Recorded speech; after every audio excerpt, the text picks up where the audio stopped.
Hi, Jade. My question is there a future for women and men in our industry that want to just be a technician without training? Because what I'm noticing is there's a lot of people, almost everybody I look up to is training, but I'm not seeing the success stories of people in our industry that are just good technicians and succeeding in this journey. So I'm just finding myself wondering, is that the only way to success in this industry? I just don't want to be a trainer. I don't feel ready to be a trainer. I just feel it's disingenuous to start training, to train ourselves and then start training other people when we don't have experience under our belt. But it seems this is the only recipe to success from what I see online. And I was just wondering if there's other success stories that are different.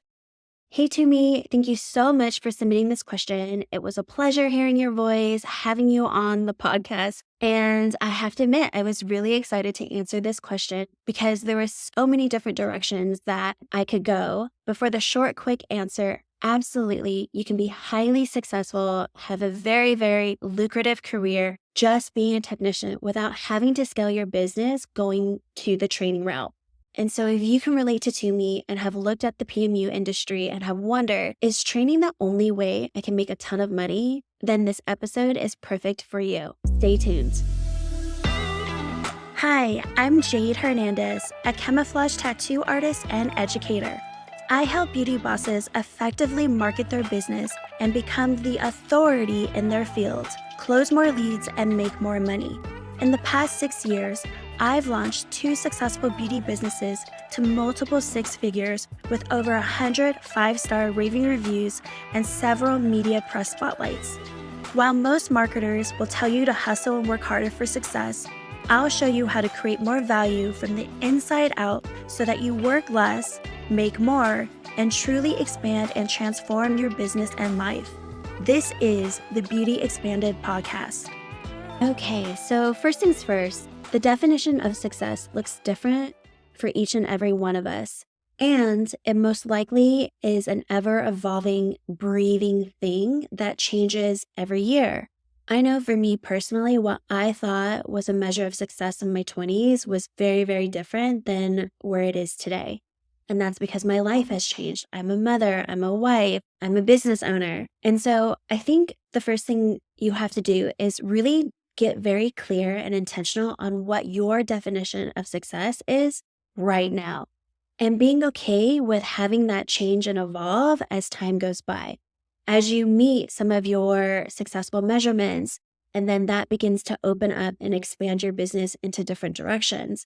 And so I think it's a living, breathing thing, which serves no purpose in your life to compare your measure of success to someone else's.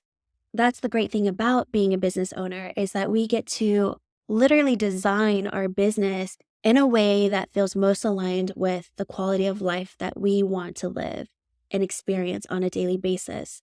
For some people, it's only working a couple of days a week and making X amount of income so that they can travel and spend time with their families. I know some artists who have partners who financially support them. And so any money that they make on the side is play money. And the measure of success is having a profitable side hustle or side business, side hobby that gives them the opportunity to help people feel really beautiful, confident, which brings pleasure and fulfillment in their life, but also be able to make extra play money that they can take their kids to Disneyland and vacations and have all these really fun toys. And so that measure of success is going to be very different from someone else's. I remember talking to an artist at the PMUCon conference in Houston. She's an incredible artist and she used to work 2 jobs. We were having this discussion one night, and then she had cancer, and experiencing cancer completely shifted her life perspective in many different levels. Now, today, she would much rather spend time with her family and her kids and work only, 2 or 3 days a week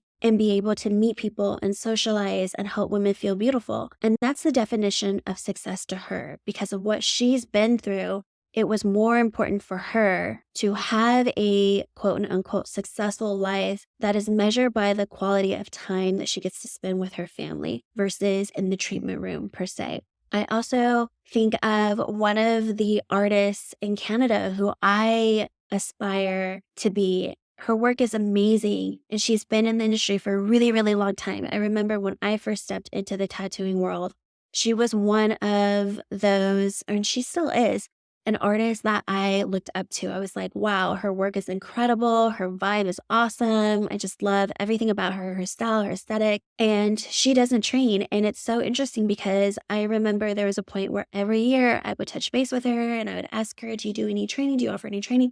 And her answer would always be no. And I would then reach out to her the next year, ask her, hoping that maybe something would have shifted in her. She'd change her mind. And she had just posted something on her Instagram. So she showed up on my feed, and the comment that was right underneath her photo was, you really need to start offering training. To this day, I would say she is the epitome of a tattoo artist who has learned how to scale her business in different ways without going to the educational route. And she doesn't train. And I really value and respect that in her, because not every person who trains should be training, but you can say that with any industry. Not every attorney should be practicing law. Not every car salesperson should be selling cars. Not every waitress should be serving people. And the PMU industry is no different. So there's a couple of directions that I like to go with answering this question. One is the topic of scaling. Scaling your business doesn't have to mean you go the educational route. I think scaling your business can also be maximizing your time spent in your business. When we think about time in general, and this is actually the phase that I'm in with my business, is looking at time very differently as actually being our most valuable resource and currency, because you can't ever make more time up, right? But you always have the ability to make more money. And so when I think about time versus money, I actually am in the phase of my business right now where I'm learning to prioritize and value my time more so than actual money. And the reason for that is because you always have the ability to make more money, but you don't have the ability to make more time. And so I'm learning how to scale my business in a way that affords me more time doing what I really want to do, or nothing at all, because that's also part of utilizing my time. Is in order for me to be creative and to think of different things to do, I need to have time to just nurture that and to do nothing and to be in stillness and to be in quiet and to be in the rest of things and not constantly exerting my energy in the doing mode of things, which we can easily wrap ourselves into being business owners. And so I've known that in order for me to really nurture and cultivate the creative side of me, right? Like the artistic side of me, I need to be able to value the rest in time just as much as I respect and value the doingness of getting shit done. And so how I've been able to scale my business using the currency of time, which means that I'm exchanging my time for X, Y, and Z, just as I would exchange dollars to get a product or a service done. I'm thinking of time in the same way.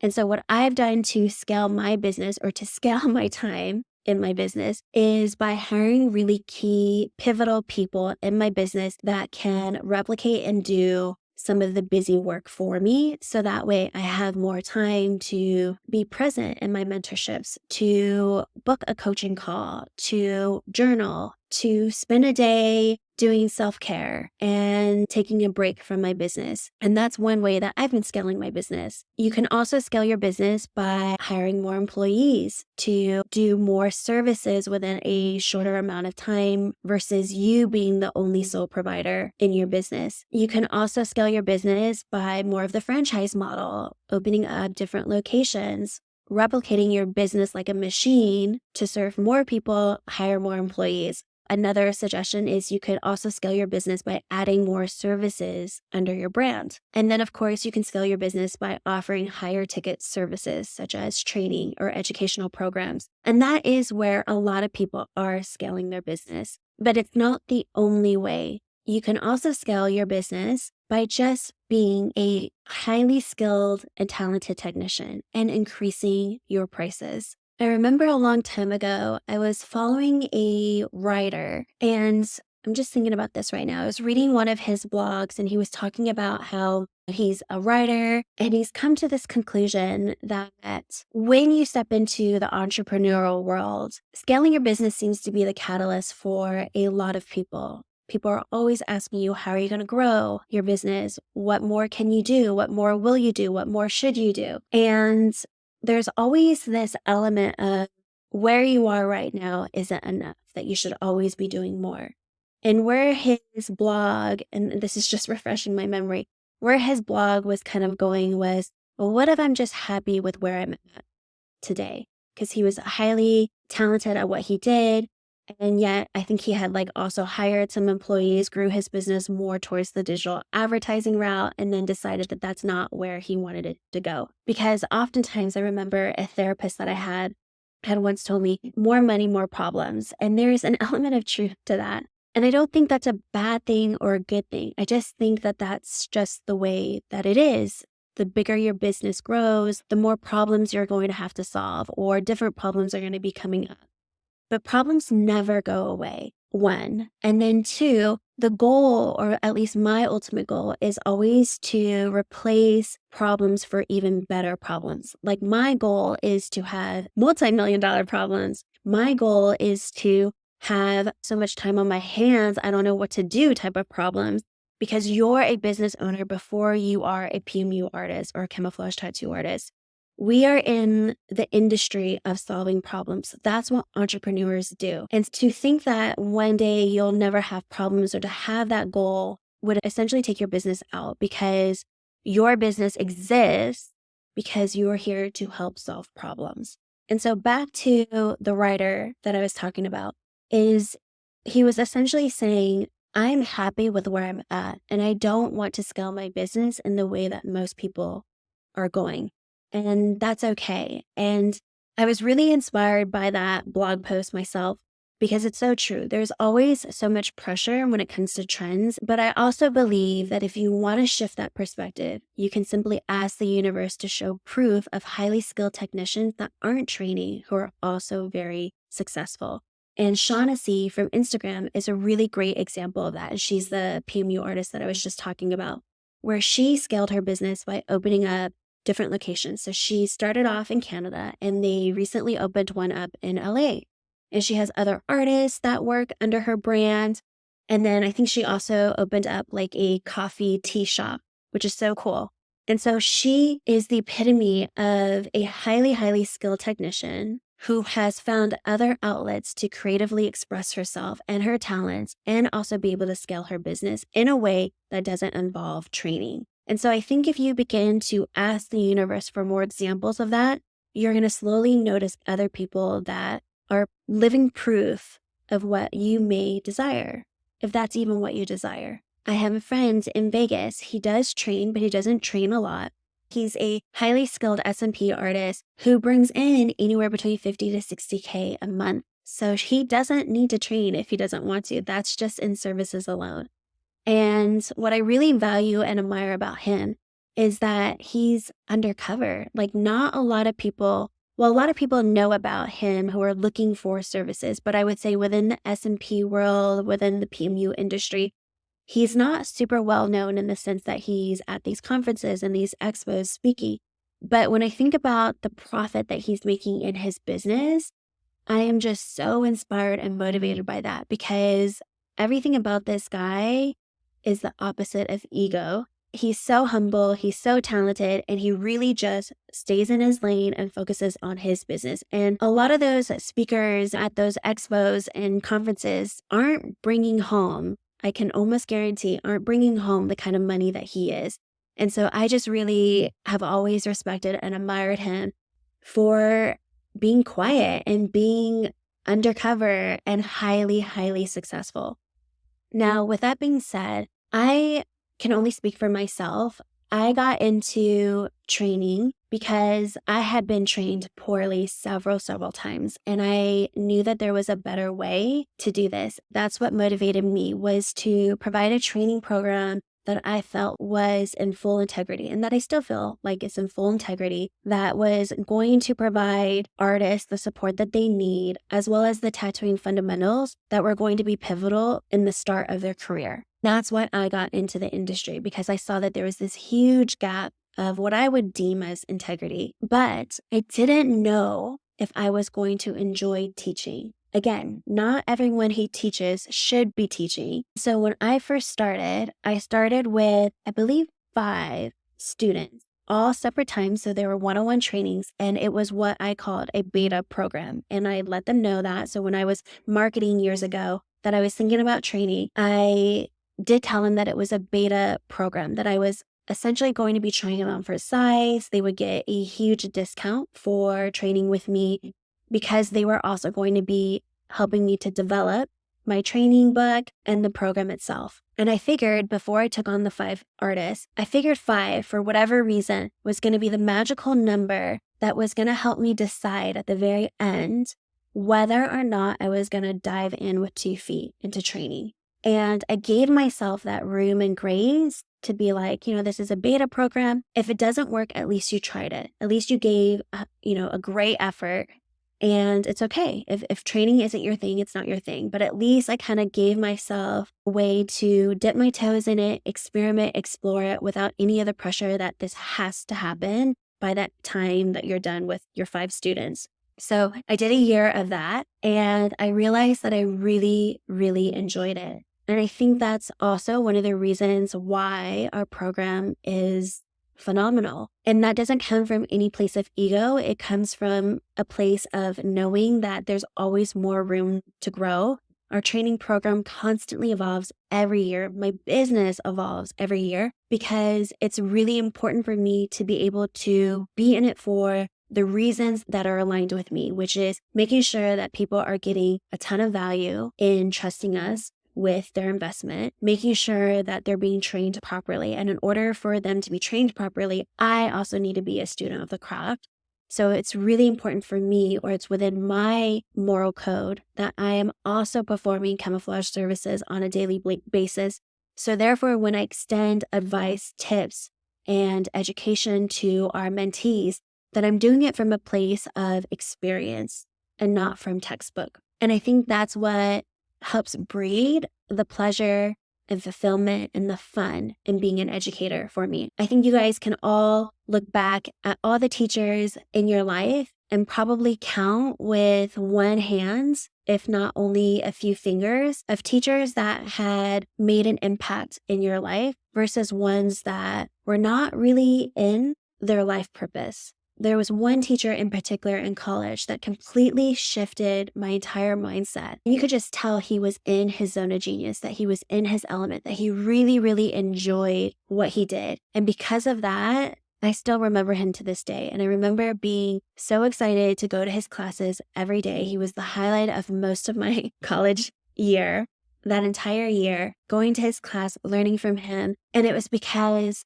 everything was in sync. He was truly living out his purpose and his essence to the highest degree. And I think you can tell that from certain trainers as well. Some people are just in it for the easy buck. Some people are in it for the wrong reasons. And then there are going to be some really great educators out there who are really invested in teaching you the proper technique and supporting you. But you can say that about any industry. And it's not about making someone wrong or right, because I think in life in general, most people have a very disempowering relationship with money. And so if you were brought up to believe that money is extremely hard work, that you have to hustle until your eyes bleed out to make a ton of money, when you see that there's an easier way to do it, what do you think you're going to be drawn to do? So again, it's not to make people right or wrong. I just believe that that's just the way that it is. But as a consumer or as an artist or aspiring artist, it's really up to them to have the discernment to kind of work things out, to really see if an educator is aligned with them and to do their research, etc. But as for a technician, so to kind of bring it back to this question, absolutely, there's so many different ways that you can grow your business, even if in the simplest form of just focusing on you being a really great technician for your clients and doing really, really beautiful work and changing lives, yes, absolutely, you can make a really, really good impact and income. I think you can definitely have both. But you have to ask yourself, is that what you really want? And if the answer is yes, then by all means, ignore everyone else and just focus on your zone of genius, on what feels good for you, and everything will just continue to expand from that. There's always many, many different ways to make more income in your business. It doesn't have to be the training route. Also, have fun with it. Ask the universe to show you artists who aren't training, who are also leading very, very successful businesses. And I think that's going to help bring some clarity on what your version of success looks like and what that is defined by. I know for me this year, my motto is really embracing and owning the energy of the less I do, the more I make. And because of that, my version of success by the end of the year is having A players on my team who are providing excellent customer service to our clients, whether they're students or actual customers, increasing my prices and having more time and fun to creatively express myself. And you guys are seeing part of that. We've launched the Behind the Curtain series webinars that have random topics that gear towards business development or tattooing techniques. And we're just having a lot of fun just creating different things and seeing where it takes us and knowing that the money will flow where my attention goes. And so I hope that helps you. Thank you so much for dropping us a note, and I'll catch you guys on the next one. Thank you so much for tuning in. I'd love to connect and help you more. If you have a question you'd like for me to answer, please send it to jade@studioconceal.com. That's JAYD@studioconceal.com, and I might highlight it on my podcast. I find what's often personal is most general. So if this episode helped you, please share it with a friend who may need the encouragement and inspiration. I'll catch you on the next one.